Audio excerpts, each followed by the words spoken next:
Welcome to the next perfect step. I'm Lori Tremblay. And I'm Kim McStay. And today we're going to have a very interesting conversation about sort of the magical part of life, the mysterious part of life that we all take for granted, that we all are tuned into. But she is going to share with us her experience with her son. And I would love to introduce Heidi Drake. And she is also, she and her partner Glenn do Glenn and Heidi Heart Circle couple of times a week in Yep. Goffstown, New Yep. Hampshire. So Heidi, welcome to the program. Thank you. Appreciate it. Good to have Love to have the opportunity to talk about my favorite subjects. you. There's lots of them. So There are.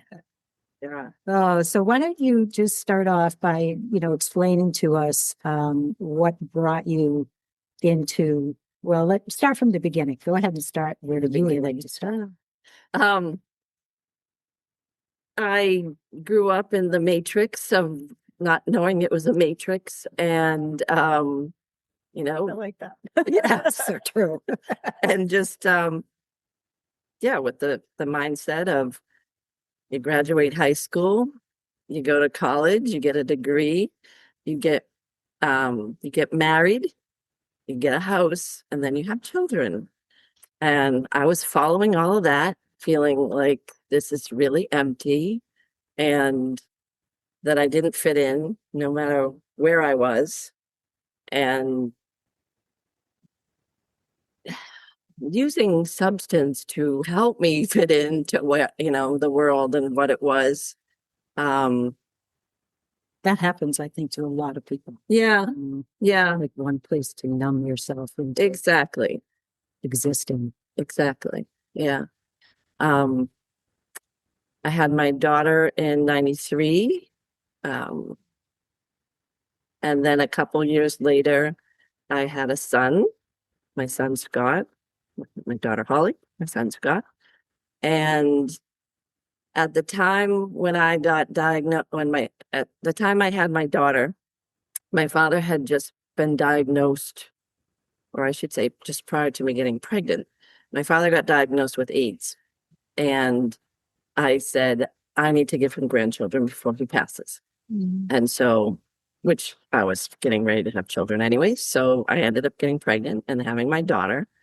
And my father lived with that diagnosis for about 5 years. So from the time he was diagnosed till he passed, was about 5 years. So then my son came along, and when he was 9 months old, my dad passed from AIDS.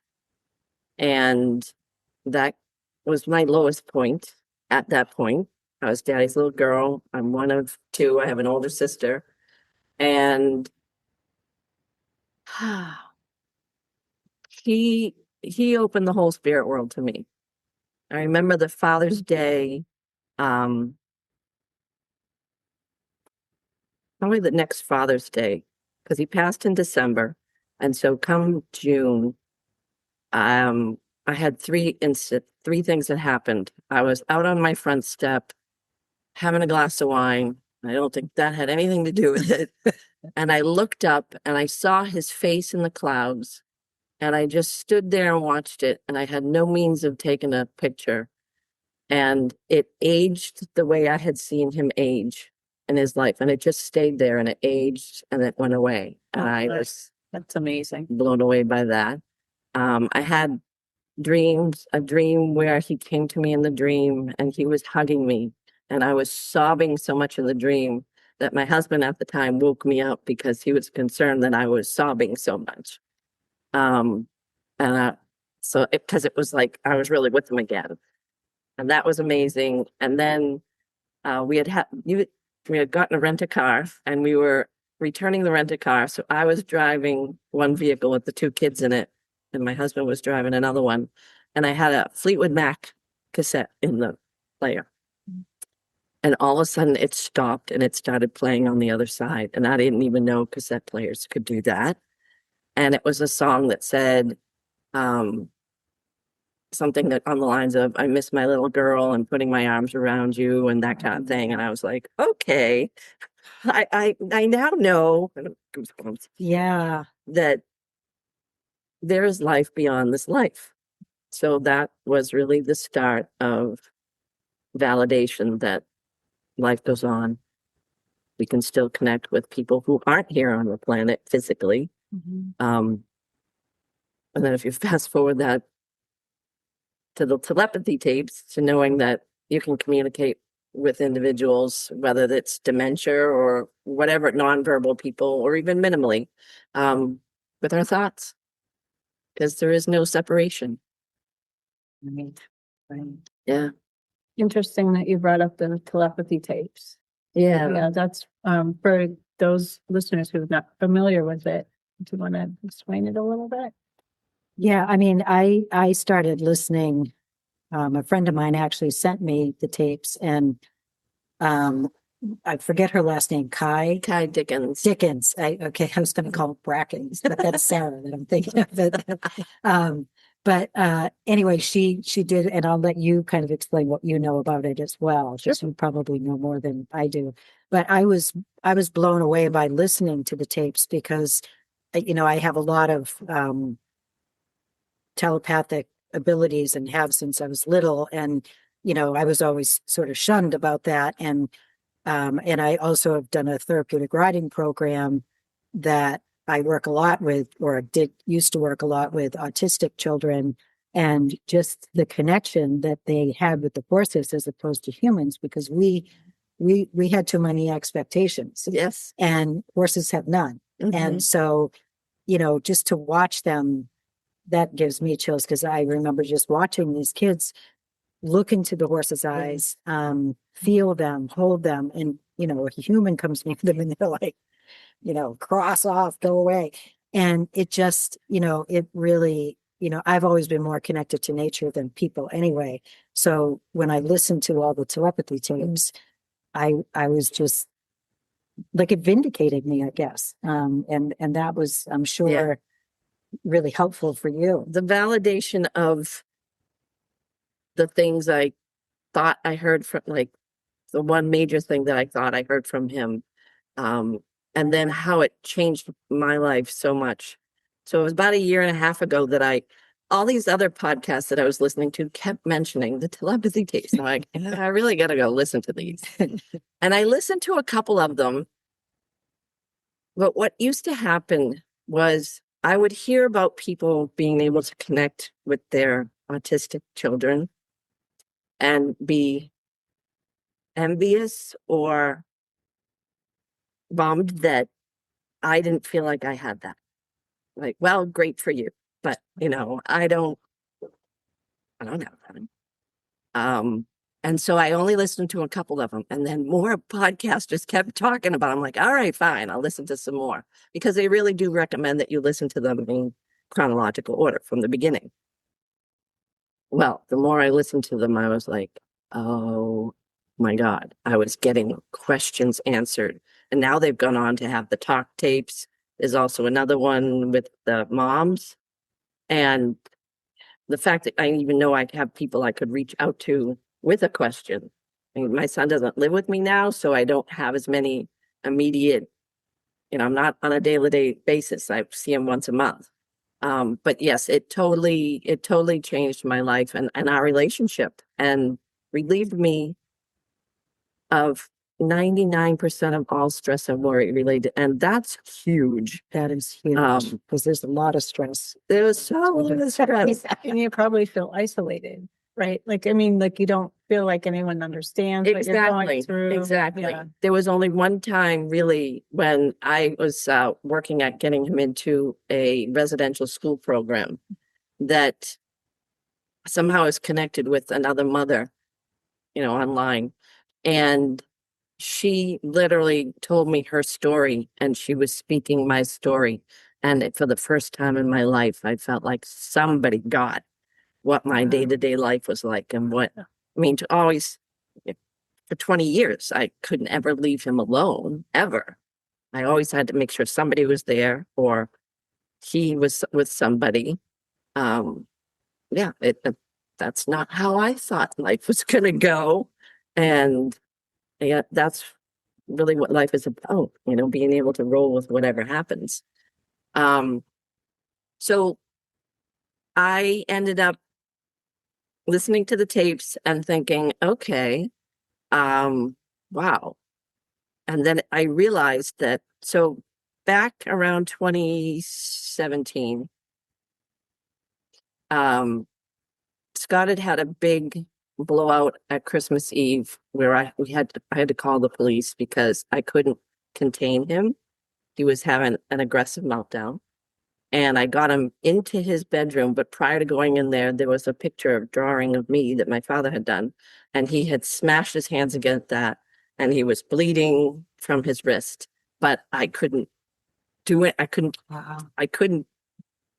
contain him. So I got him into his bedroom because that's what I've been taught to do, and just holding the doorknob closed as I'm dialing 911, because thank God I had the phone in the pocket. They showed up. They were like, and I'm like, don't use sirens. They showed up and came in and were able to get in. He just had minor scratches. It wasn't anything awful, but he's wiping the blood all over the room. And so that was really traumatic. And at that point, he was just visiting for the weekend. He was already living in a residential program. Fast forward to 6 months later, Memorial Day weekend, another big meltdown. Now, this time, my partner at the time was home. Scott's dad and I had divorced back when he was only about 6. And he was trying to hold him down. I was trying to help. He was biting him. We couldn't contain him again. Had to call because after 20 minutes, it wasn't subsiding. Called the police. It just needed manpower. Once they got there and there were more people, it dissipated. And that's when I heard in my head, Mom, get out of this relationship, sell the house, and do what you came here to do. Oh, And I went, Wow. wow. huh? Okay. Okay, goosebumps. Yeah. all over. Yeah. 3. Yeah. Oh. And okay. So because I was staying in a relationship at that point, I'd already divorced his father. Now I've been with this other person for 13, 14, 15 years. Because that relationship took a while to finally dissolve. But it was not, I was trying to keep the house to be able to have my son come visit me once a month. Wow. And that meant staying in the relationship. And that, he could go to his dad's, he'd go and visit his dad. His dad lived with his parents, with Scott's grandparents. And it was just 1 minute down the road. And he would visit there once a month too, and no issues. This is where the validation, and it's something Glenn and I share a lot in Circle, because we share from the experiences that we have and the tools that have helped us heal from what we've been through. Our children are a barometer for us. I used to think I needed to fix him, that if I could just get his behaviors under control, then everything would be okay. And Abraham Hicks was really helpful. Highly recommend them in having me understand that making my happiness based on the behaviors of another, I was never going to be happy. And that's fact. I think For that everybody. should go on a big poster in Yeah. everybody's house. Yeah. Yeah. Wow. And he was reflecting all the stress and turmoil that I was going through. It was killing both of us. This And he was not just good. trying to help you. Yeah. And he didn't have the He did not- ability. no. Wow. No. Wow. So that moving forward, that was the last time. Even my partner at that point, he's like, he can't come here if he's going to be like that. And I was like, yeah, well, I can't be here either. So that took some time to get to the point of leaving that relationship. And I would only see him over at his dad's because I couldn't go through that again. Plus the program had said, we'll be right there if anything happens. Well, it took them over 24 hours to respond to me from the home to even, I'm like, that's not immediate response. That I can't depend on. This isn't safe for him or I. So no, that can't happen. Yeah. So that started the journey of really working on myself and the healing. And the more I healed myself, the more I got to know me. I had never lived on my own in my life. I went from living with my parents to living with my fiance to living with the next guy. And when I got Scott into his residential program and I got out of the other relationship, I had an apartment for the first time in my life in my early 50s. And I'm like, who am I? What do I want to do? How do I like to spend my time? What do I want to eat? Like, do I even want to eat? What do I want to do? And I just started trying all kinds of new things, which was amazing. The other piece about hearing about the telepathy tapes was like a couple months after I had that realization and heard that part. Occasionally I would get texts or messages from his program. You know, he had a meltdown. We had to pull the van over and do a hold. They hold them so they're not hurting themselves or others. And they had to do that. And for the first time in my life, I thought, I trust him that he needed to do that for some reason. And I went, what did I just hear myself say? Right. My son was 28 at the time. Like, that's the first time I've ever said, I trust my son. And I didn't get all upset. I didn't start crying. It was wow. Like the angels started to sing. I just couldn't, it was beyond comprehension that I actually was at that place because of hearing. And do you think he was transmitting that to you, that, you know, he like to help you come to that conclusion? That you know, I hadn't thought of it that way, but because of the other things that had happened, it clearly could have been that. I mean, I know that, you know, if you get in a traffic jam or if, you know, you're late because, you know, something spilled on the way out the door, that could have just saved your life, because had you been on the road already, something might have happened. Exactly. You know, everything's happening for us, not to us. I mean, these are all the lessons that I've been learning and all the spiritual books and all the stuff that that I got to get really into once I started living on my own and being just in my, you know, the space of me. And doing artwork and watching Gaia programs.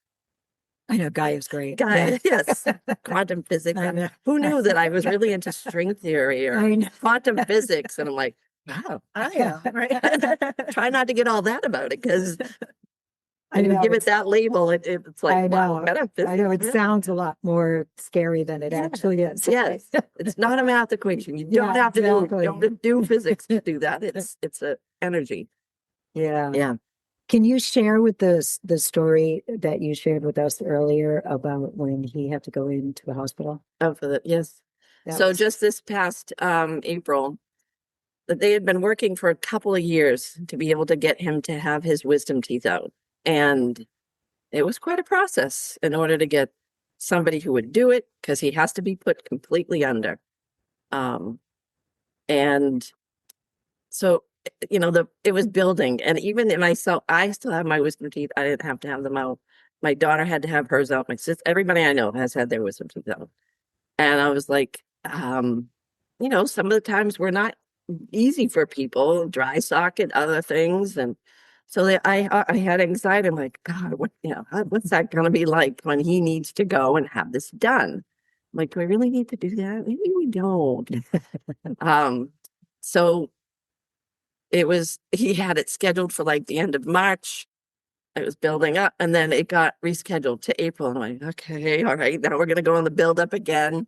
And it was getting within like a week about it. And I was like, doing a jigsaw puzzle. And I'm thinking, you know, he's going to wake up and he's going to have this, you know, holes in his mouth with the taste of blood and gauze. And, you know, how's he going to know how to deal with that? Like, and then it was, you know, I'm thinking about that and I'm feeling the anxiety. And all of a sudden I hear him in my head say, Mom, it's okay. I'm orchestrating this.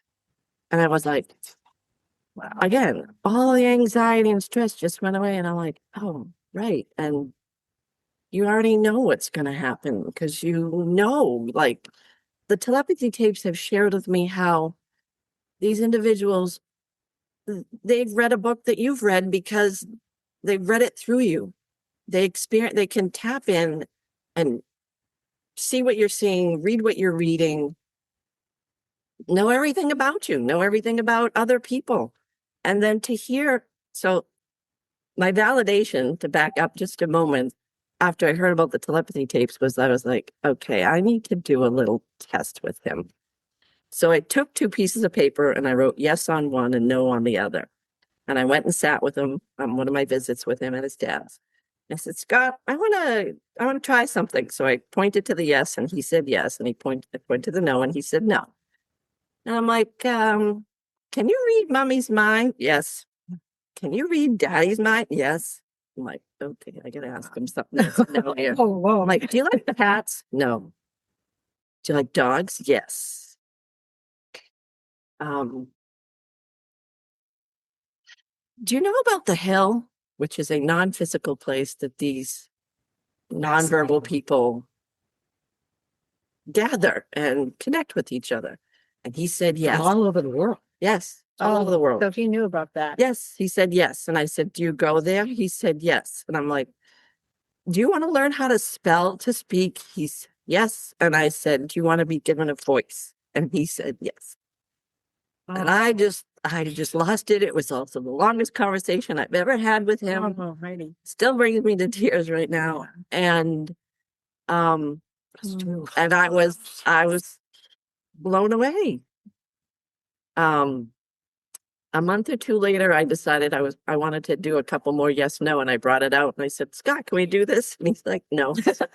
I'm like, of course not, because I need to just do it with, I know he just wants me to get more in touch with telepathy. Just trust that I'll know what I need to know when I need to know it and not try to make anything happen. I've recently even learned that we're in our highest vibration and we can be feeling so zen and connected. The minute we try to figure out why, or the second we try to figure out, well, why is that like that? We've pinched ourselves off from that divine connection because we're now in our head and we're trying to mentally figure this out. And you're not going to get the answer that way. Right. Yeah. Yeah. Laurie and I were talking about this before you came today. Yeah. And, as far as like, people don't trust in anything. They trust in, like a God that they don't know. And they believe that with every fiber of their being. But you tell them that you see ghosts or spirits or, that you can speak telepathically with somebody. And they're like, oh, that's, and they spend so much time trying to debunk it. Yes. That it takes away all of that inspirational joy you feel when you do experience it and you do trust it. And then it's like, thanks a lot, rip my happiness right out of it. Yeah. Because that must have felt amazing to you. This whole thing, I tell you, changed my life. My life for, he's 29. So, I mean, let's basically say for 30 years, he was an infant, so you didn't expect him to talk to me then. But yeah, all that time having to, being hypervigilant, trying to guess ahead what he wanted, what he needed, try to fix him, and to, they had the realization too, which is another Abraham Hicks quote too, is that I have my path, he has his path. We were together for as long as we were meant to be together. And then I needed to hand him over and trust him to others. And the mindset of, because I was in the mindset of, people say, oh, how's he doing? And he'd be doing good. And I'm like, God, I don't even want to say that because every time I do, the other shoe drops. Oh. And I'm like, and it would, because I expected that. Yeah. And so when I learned from Abraham Hicks, the better it gets, the better it gets. How much better can it get? I was like, you can think like that. Like, you can do that. Right? all right. And as soon as I started doing that, man, I was an x-ray tech for 37 years. And the last job that I did was in mammography. And I would have the woman in the room and we'd have to go through history and talk about different things.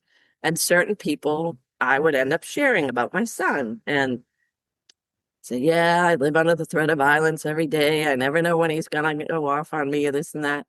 And all of a sudden I could hear what I was sharing. I'm like, but yet I was also, I think I was Reiki 2 certified at that point. I was learning about EFT tapping because that really helped me with anxiety and PTSD.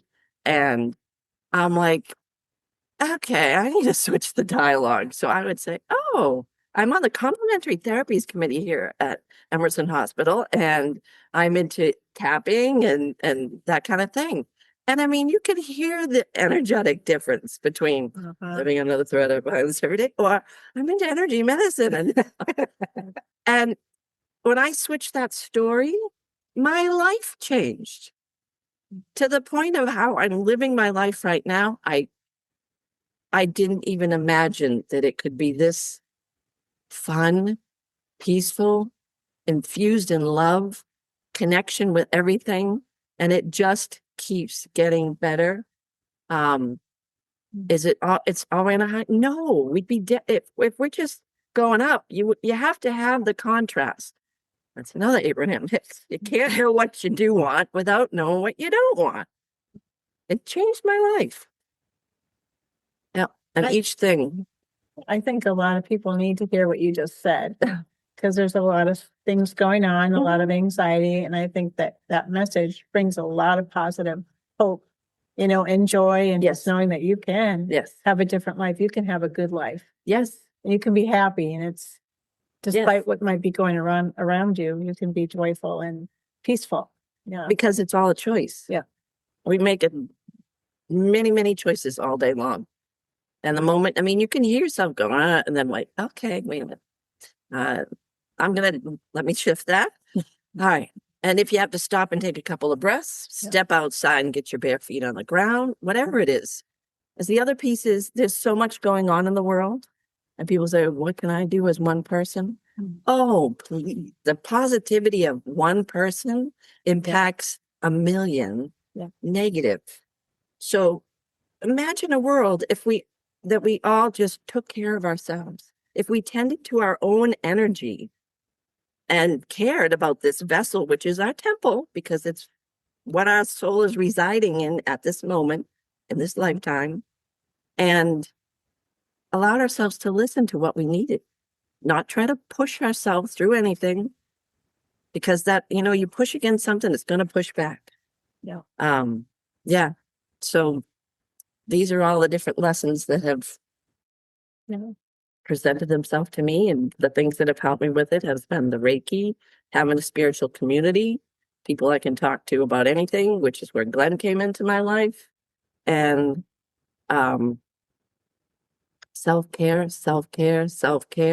It's not selfishness. No. It's, the criteria. We as moms, and even just simply as women, I was taught, to worry about your kids. Oh, you got to worry about them. That's loving them, right? No, that's the opposite. Yeah. Like worry. You want to do something good for your kids and envision them happy, healthy, and enjoying their life, and do not be attached to what that looks like. Mm-hmm. Their level of happiness. My son was happy in the plastic preschool when he went. I had him at the nature preschool, and then he got diagnosed, and I was like, oh. And when he went into got diagnosed with autism, and he went into that school program, and it was plastic, colorful things and different stuff, as opposed to, working with sheep's fur and different things like that. And just that was too open for him at that point. Realizing that what made him happy was not what made me happy. And then you can see that repeated over and over again in multiple people. Like, another Abraham Hicks. There's 3 laws. They better give you a plus, They- you know, right? you know, they better praise you and give you a thank you card. I know my life purpose is the 3rd law, which is the law of allowing. I want to be allowed to live my life the way I want to. I need to allow other people to live their lives the way they want to. Yeah. And the catch to that, though, is not letting how they're choosing to live their life steal my joy. Mm. That's my hardest lesson at this point, over and over again, because I've learned a lot of things and I know a lot of things, but I am not here to live somebody else's life.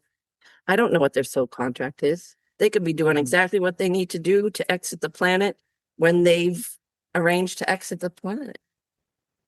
It's, if I begin to tell somebody how to live their life, I come across as an arrogant a-hole. So, yeah, it's, My guide just tell me, stay in your lane. I was just thinking of that because you say that a lot. Yeah. Yeah. And I had to, it's a big lesson. Like, you want to help or you want to, fix this or whatever. No, you just, like you said, live and let them live their Yes. life and don't try to interfere.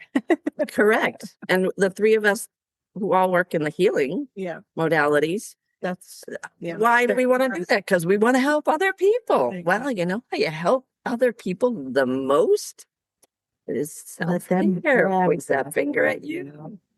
Just like whenever you seem to get upset about what somebody's saying to you or whatever's going on, put the mirror in front of your face because it's your issue. Same with somebody's coming at you saying you're doing something to them and you're making them angry or you're being mean to them. It's they need the mirror in front of them. Although I little disclaimer, I did that with my partner when I first learned about it. That didn't go so well.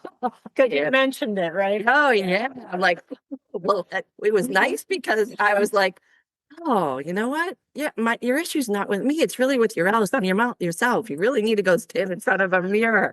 Boy. But I used to get defensive back because he's like, and I'd be like, and then all of a sudden I was like, it's yours. Until when it got turned around and he was like, oh, your issue's now really with yourself. And I'm like, yeah, because I'm still with you. He worked it out. Oh, He went his way. I went mine. But Sometimes that's for the best. it is. It is. And thankfully, we have communicated at this point. So I have actually resolved all of my relationships. I'm best friends with my former husband again. We've known each other since we were 8, and we have the children together. Yeah. How did your daughter deal with? I was gonna. Yeah, Yeah. yeah. Yeah. Very hard on her. I Very can hard. imagine. She refers to it, she feels like, and she did, she co-parented with me. She missed out on having time with friends because I would need to have her fill in when he got off the bus if I wasn't home for work, and I just work part-time. But yeah, and one positive thing I can say about it is my kids have never argued. Never argued. Right. And you know No, right. it's telepathically. maybe. Telepathically. Ollie likes to call it coconut wireless. Oh, that's so funny. But yeah, it was hard on her, and she said, like, at one point she even said to me when she was older, she said, you always tell people that you were there for your children. She goes, you weren't there for me. And I said, you know what? I apologize. Like, I won't say I'm sorry because I don't want more things to be sorry, but I will apologize, and I'll apologize as many times as she needs me to apologize. And I said, I've learned techniques to help us heal from these different things. And that's what I have to offer at this point. I was doing the best I could with where I was at. And her now husband was her fiance. No, I think it was her boyfriend at that point. They both were just like, it talked about if you do that, it just diffused the whole thing. If I were to have defended and said, well, but I wasn't. Yeah, it's gotta be hard. I also know that we all choose the life and the parents and the situations we come into. So but I'm not going to throw that in her face and say, well, you chose this. um, that's not helpful. Just telling her that I apologized, and it was hard, and she's had to work through that, and she's done her therapy, and um, Yeah. How many people don't get that from the parent or from a partner when they feel like they were gypped, sure, to actually have that person say, yeah, I was wrong. Yeah. Like, I apologize for how I handled that. That has to be super healing for her. I'd like to believe so. Yeah, I mean, she and I are close, and we still converse, and even more than ever now that I have a grandson that lives down in Tennessee. So that's our way of being able to communicate is through FaceTime. And, she's living life the way she feels guided. And again, another one, like, is it the way I would? No, it's her life. And we have our opportunities. There's times when I'll say something. It's, oh, do you want me to bring up how you were when we were growing up? I said, I was joking. Not a good thing to joke about. It's all good. I said, no. I said, I know we all have our way of dealing with stuff. I had mine. You're doing the best you can. Mm-hmm. I mean, if we're all just here to love and support one another, literally, that's what I think. These are all my truths. I'm not saying anybody else has to believe in any of them. It's just what's worked for me, what has become into my awareness.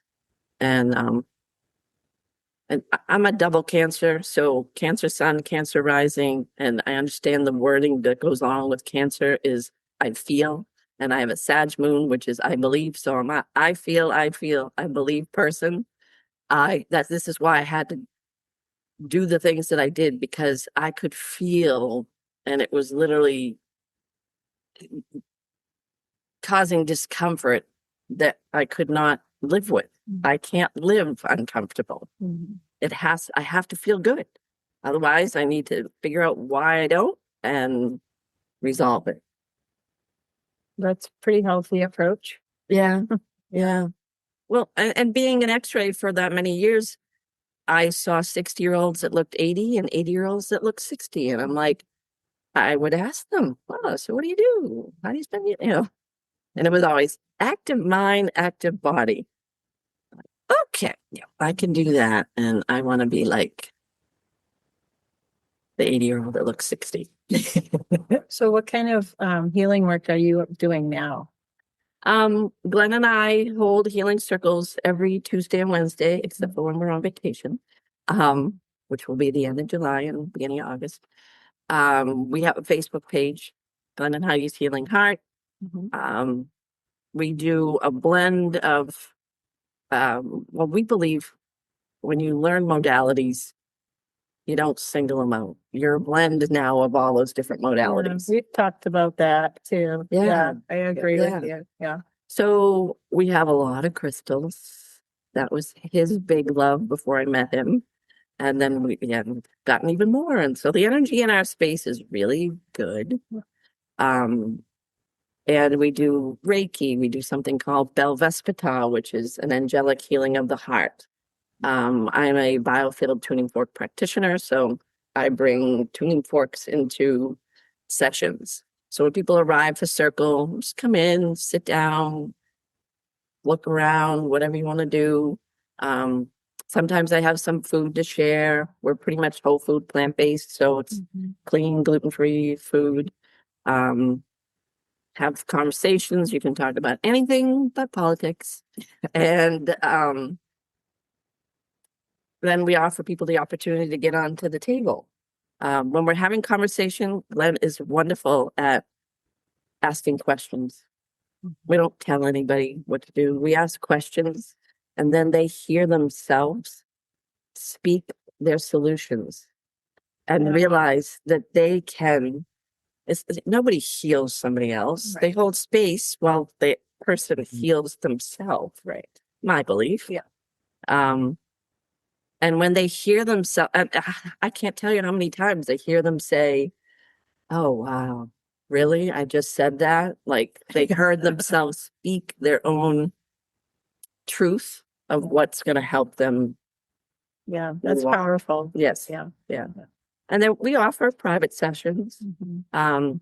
Another favorite thing of mine is the Muneki rites, which are traumatic rites. Yeah, I've taken those. Yes. Yeah. Yes. Yeah. Glenn taught me how to gift them, so I gift them now. Mhm. And calling on the archetypes and creating sacred space and doing that, I feel so connected with those beings that it just moves me so much every time. Mhm. Um, and going through those changed my life. That was, I got into the relationship with him at that time. I left a profession of 37 years.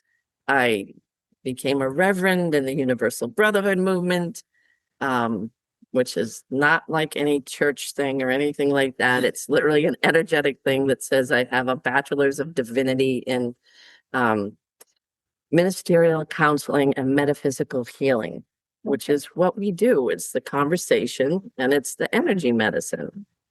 Yeah, received the Bell Vespita initiations, and my whole life shifted because it all became centered on this thing, the heart, following your heart. We're not taught that. No. No. We're taught, he has a great way of saying it and always confused me. Like we're taught to follow our heart, but listen to our head, and it's the backwards, something like that. However, we're taught to navigate life. Switch it up. Yeah, do the opposite. Stop thinking about what you think you should do and tune into your heart. Because for me, I absolutely had experienced when I started following my heart, I always have what I need when I need it. Mm. I don't need a pile of anything anywhere to know that I have it. I always have what I need when I need it. And I enjoy life. And I have a very healthy daily practice. My one non-negotiable is 20 minutes of stillness every day when I first get up. And when it's nice out, I'm outside. Mhm. Yeah, that's powerful. Yeah, that's what connects me to the Mm-hmm. invisible world, because there's far more unseen in this world than there is seen. Yes. Absolutely. Yeah. Absolutely.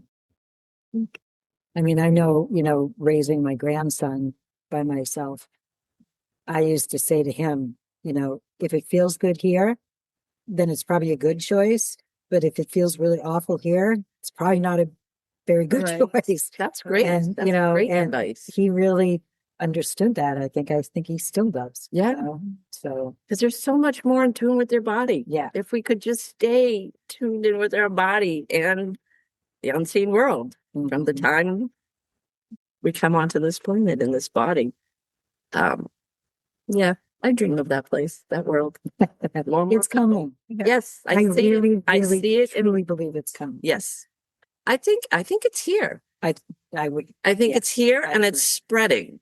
More people are adapting that. There are more parents that are aware of it, that are having children, that are asking questions about, the invisible friend and oh, you remember when I was in your tummy, or you were in my tummy, whatever it was. Mhm. Yeah, Mhm. or you were this for me in my last life. Yeah, Or you're right. I see, grandma's over here right now. That they foster that. They You're not, yeah, encourage it right. as opposed to discourage it. That's important to It have that is. support for the children and to know that they can talk to you about it. Yep. So, Yeah. For sure. Mm. Yeah. Yeah. Great to have you. Is there anything you'd like to add about your life or your son or the journey? I've always felt like there was going to come a time where he and I were going to be able to have conversations. Mm.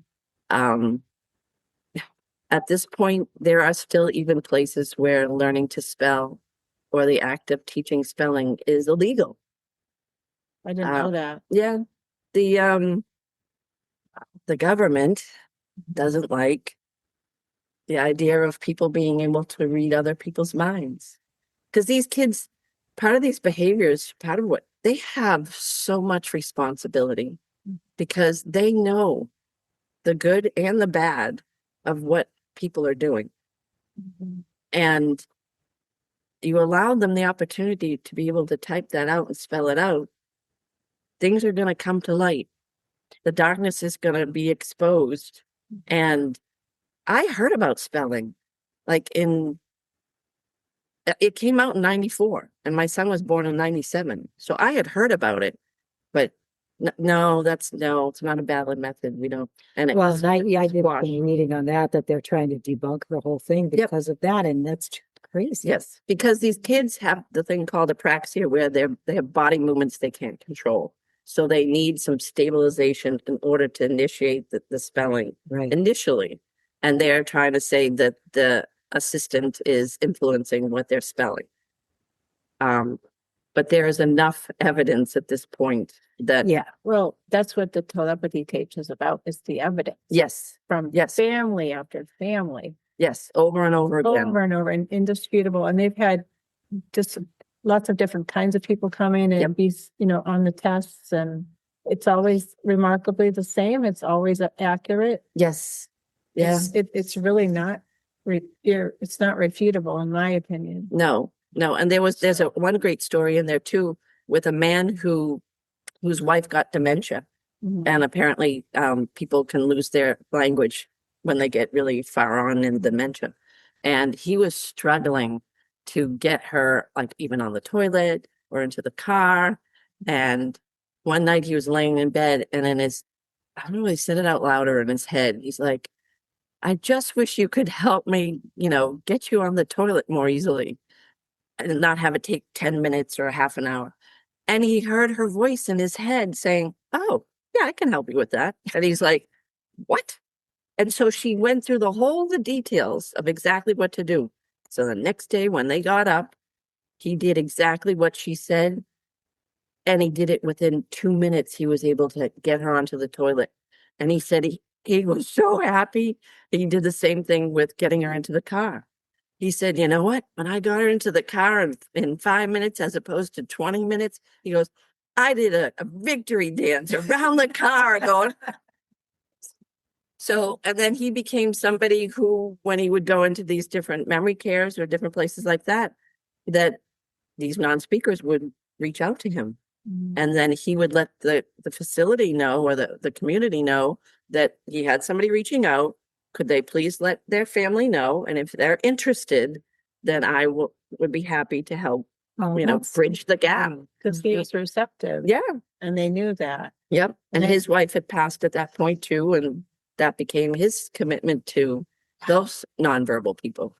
The stories just go on and on and on.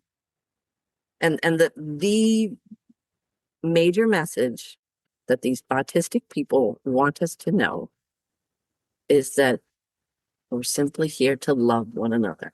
It's Yeah. love.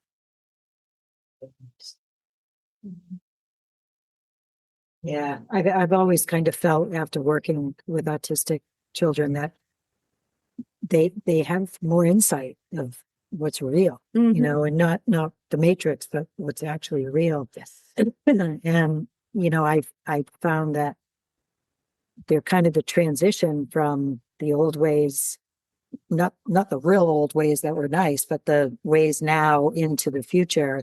And how can we all get there together in a better part of communication? And I really felt that it was very hard talking to, especially the places that house these children, about what that actually meant. They just thought I was nuts. It was very discouraging for me. I was not unhappy when the program ended, just because I felt very tied Yes. as to how to do it. Yeah. I think this is a major catalyst for the change and shift in this whole area of all of that. And I'm honored to be here on the planet at the time to be a witness to it. And having turned, I said in the beginning that my biggest, my lowest low was with my dad passing. And then it was when I was dealing with my son's aggression and he was still living at home with me. And I was a mess. I can remember laying on the kitchen floor and just kind of like moving my legs along in a circle and crying and asking for my father to help me, which he was already passed. And I was like, I can't do this. I can't keep doing this. Yeah, I can't even imagine doing that all the time. You know, it's one thing to help somebody, you know, for an hour with horses, but to live it, that's Yeah. And I don't know how I did it. There was a lot of marijuana and alcohol involved in that, but that didn't really help. Didn't really do anything. Got to the point where no amount of that right. would do anything. And that, I think that's important to share too, is that, Yeah. you know, it's a go-to, but it doesn't, you know, No. change anything. If anything, it makes it worse. Yeah. And as I listened to what I needed to do and to his guidance, I was able to stop all of that. Like I haven't smoked weed or done any kind of marijuana or cannabis since June of 2018. And then I stopped drinking any alcohol in April of 2019. Simply a choice. Yeah. It just didn't. If I did either of those, the newfound connection to spirit would disappear. And all those things would depress me. They actually used to lift me up a little. And like when my life was not what I wanted it elevated me. But then when I started to take control of my life, if I did them, it depressed me. And That's it cut off my connection. So like, yeah, no, I happened to be when it went legal in Massachusetts and my friends went, but it's legal now. And I said, I'm so happy for you. It's not my interest anymore. Everybody's got to do what they want to do. I have no judgment. I just know what was my path and what feels good for me. Yeah. Well, thank you so much for being here today. It was a fantastic conversation. I appreciate the opportunity. Yeah. And thank you for being so, vulnerable in your sharing. I think it's going to help a lot of people. I hope so. I know I didn't go through this. You say, I know I'm going through this for a reason. I don't know what it is.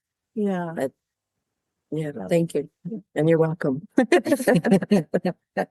It's been great talking to you. It really has. Thank you. It's great being here. So we want to thank our listeners and viewers for watching today. We welcome your comments and please like, share, and subscribe, as that really means a lot for us to bring our message forward. And if you've enjoyed this podcast as much as we have, please like, share, and subscribe. And until next time, how is your intuition leading you to the next perfect step?